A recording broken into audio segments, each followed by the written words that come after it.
Welcome back, everybody, for another deep dive. This time, we're going to be looking at something that impacts all of us pretty much every day, Yeah, and that is software quality. it really does. So we're going beyond just like, does it work? Right. Does the software work or not? We're going deeper into like, Yeah. how do we know that it works? How do we know it really works? Yeah, exactly. Yeah. And that's where, Exploratory testing comes in. yes, exploratory It's testing. about uncovering all those little hidden glitches and quirks that can really, Yeah. make or break a user's experience. Oh, for sure. Yeah. So we've got some excerpts here from a text Okay. called Exploratory Testing, Discovering the Unknown. Ooh. Very cool. Good one. Yeah. And it's going to guide us on this journey today. Awesome. And it's really fascinating stuff. And it's way more than just randomly clicking around. Oh, yeah. It's definitely not just like, Yeah. monkey testing or anything like that. Right. Just like hitting buttons and seeing what happens. Exactly. This is much more thoughtful. It is much more thoughtful. Yeah. Think of it less like following a recipe and more like being a detective, Works for me. Okay. You're using your skills, your knowledge, your intuition to kind of investigate the software, figure out its weak points, and ultimately help make it better. So this is like for our listener. Yeah. This is about really understanding how software is really tested so that like you can spot potential issues Right. before they become like Before they become big problems. major headaches. Headaches. Yeah. Think about a time when like you're on a website or you're using an app and it just did not work the way you expected. Oh, all the time. You know, that frustration. Like, Huh. that is what exploratory testing is trying to prevent. It is. Yeah. It's all about, making sure that that user experience is smooth and enjoyable. Seamless and enjoyable. Enjoyable. Yeah, exactly. So how is this different from like the way that software is usually tested? That's a great question. So, traditional testing is often very scripted. Okay. Testers will follow a predetermined set of steps, which is great for catching known issues. Right. But what about those unexpected problems? The ones that pop up when a user does something that the developers didn't anticipate? Yeah. That's where exploratory testing really shines. Okay. Yeah. So like the source that we have here gives a really great example. So like imagine you're testing a healthcare app. Okay. A scripted test might confirm that, the app sends appointment reminders. Right. But an exploratory tester might say, okay, well, what happens if the user is in an area with really like spotty cell service? Exactly. Okay. That's a great point. Yeah. Yeah. Because that's where you might discover that the app crashes or the reminders get delayed. And, that's a real problem for Right. patients who are trying to manage their healthcare. Especially in a situation like that. Oh, absolutely. Yeah. Wow. So So it's really about being adaptable and thinking on your feet. it's all about, real-time testing, continuous learning, and adapting. Those are the core principles of exploratory testing. You're constantly gathering information, adjusting your approach, and, just learning as you go. I love that. Yeah. And the benefits go beyond just finding bugs. They do. So like the source mentions a case study where like an e-commerce site Mhm. was using exploratory testing and they uncovered all these usability issues with their checkout process. Wow. And it turned out that something as simple as confusing button placement was causing people to abandon their carts. Oh, that's interesting. Yeah, like they got to the cart and then they were like, I don't know what to do. They just give up. Yeah, and so like by figuring that out and identifying those UX flaws early on, they were able to streamline the checkout process, Yeah. make it a better experience, and they had happier customers and they actually increased their sales. That's awesome. Isn't that cool? Yeah, that's a great example of how exploratory testing can directly impact the bottom line. For sure. Okay, so we're starting to see the value here. Yeah. But how do testers actually go about like exploring software? Right. It sounds a little free form.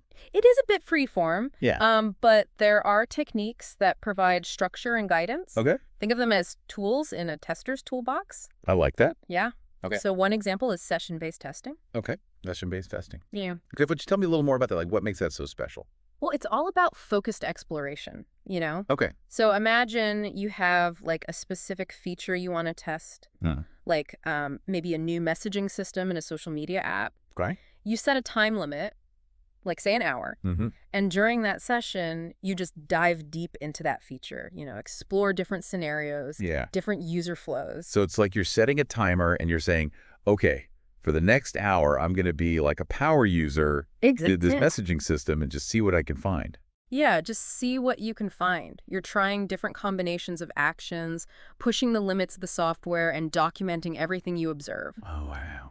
And the beauty of it is you can have multiple testers conduct sessions on the same feature, Yeah. each with their own unique perspective and approach. So it's almost like you're getting like a more well-rounded Exactly. like data set. Yeah, you get a much richer data set that way. That's cool. Yeah, and because each session is time-boxed, Right. it helps to keep the testing focused and manageable. You're not just wandering aimlessly. Right. You have a clear objective and a limited time frame, which forces you to be efficient and really prioritize your testing efforts. I like that a lot. Yeah. And then there was another technique mentioned in the source called pair testing. Oh, yeah. Is that like a buddy system for bug hunting? It is. It's kind of like a buddy system. So Right. you have two testers that were working together, Mm-hmm. often sharing a single screen. One person might be driving the testing, actually interacting with the software, Right. while the other one observes, takes notes, offers suggestions. So it's like you have a second set of eyes, but you also have like a second brain to bounce ideas off of. Exactly. Oh, that's cool. And this can be incredibly helpful when you're dealing with complex software where there are many different paths a user could take. Mm-hmm. Having those two perspectives can lead to more creative testing scenarios and a higher likelihood of uncovering those subtle bugs that might otherwise slip through the cracks. I see. Yeah. And then I have to ask about bug hunts, because it sounds like something straight out of a video game. It does sound like fun, right? Yeah. It's definitely a fun and engaging way to approach testing. Okay. So imagine you have like a team of testers, Mhm. each with their own area of expertise. Okay. And you kind of unleash them on a specific piece of software with the goal of finding as many bugs as possible within a set time frame. Oh, wow. It's a very collaborative effort, often fueled by a little bit of friendly competition. Oh, that's cool. And it can be incredibly effective in uncovering, those last remaining bugs before a product launch. So it's like a focused burst of testing energy. It's like a bug bash. Yeah, Yeah. I like that. But as with any approach, exploratory testing has its challenges. Right. It can't all be smooth sailing. You can't, What are some of the hurdles that testers might face when they're doing this type of testing? well, one of the biggest challenges is documentation, Okay. because you're not following a script, capturing your findings in a way that's clear and concise and repeatable Right. can be tricky. Yeah. You need to be very diligent about taking notes, capturing screenshots, recording your thought process as you go. That makes sense because if you discover a bug through a series of unique steps, you need to be able to explain those steps to the developers so they can reproduce it and fix it. Exactly. Yeah. That's the whole point. Wow. And that's where having the right tools and processes in place is Mhm. really crucial. Lightweight documentation tools like Jira or Trello can be incredibly helpful for capturing information quickly and efficiently without, disrupting the flow of testing. Yeah, for sure, for sure. Yeah. And I imagine it also takes like a certain type of person to be a successful exploratory tester. It does. Like what qualities would you say are essential?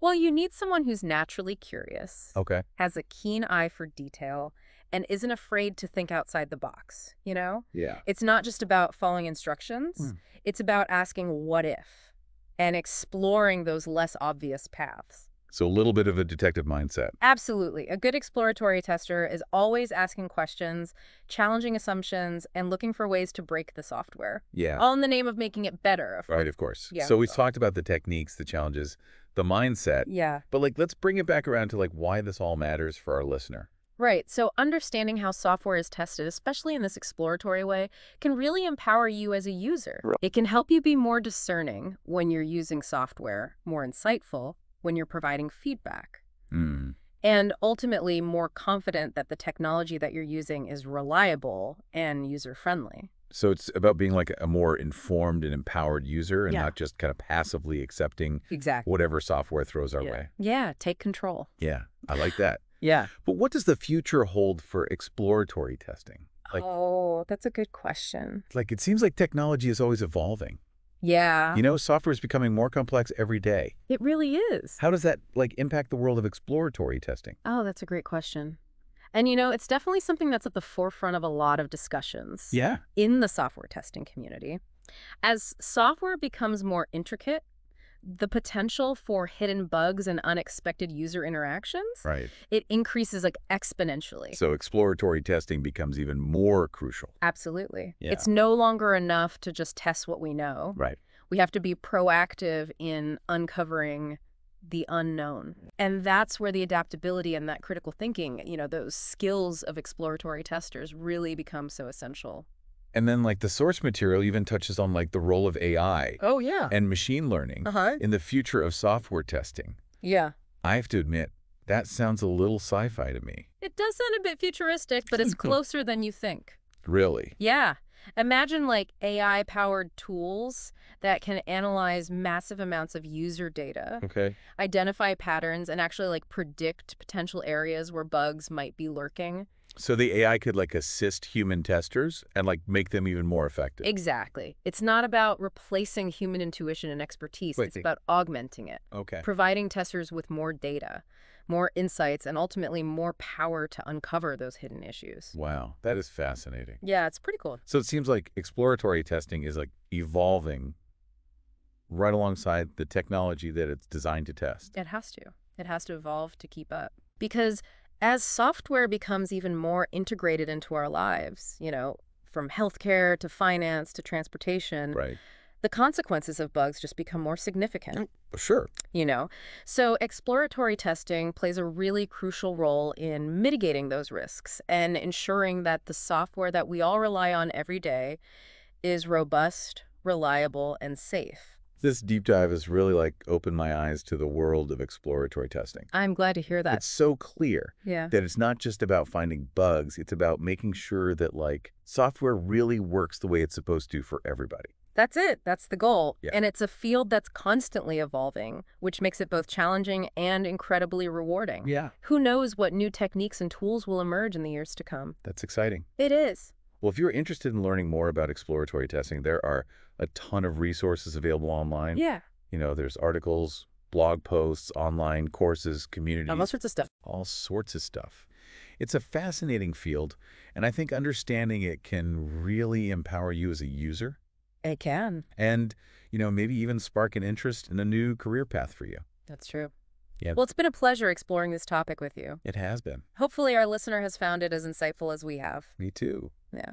Thanks for joining us on this deep dive, and until next time.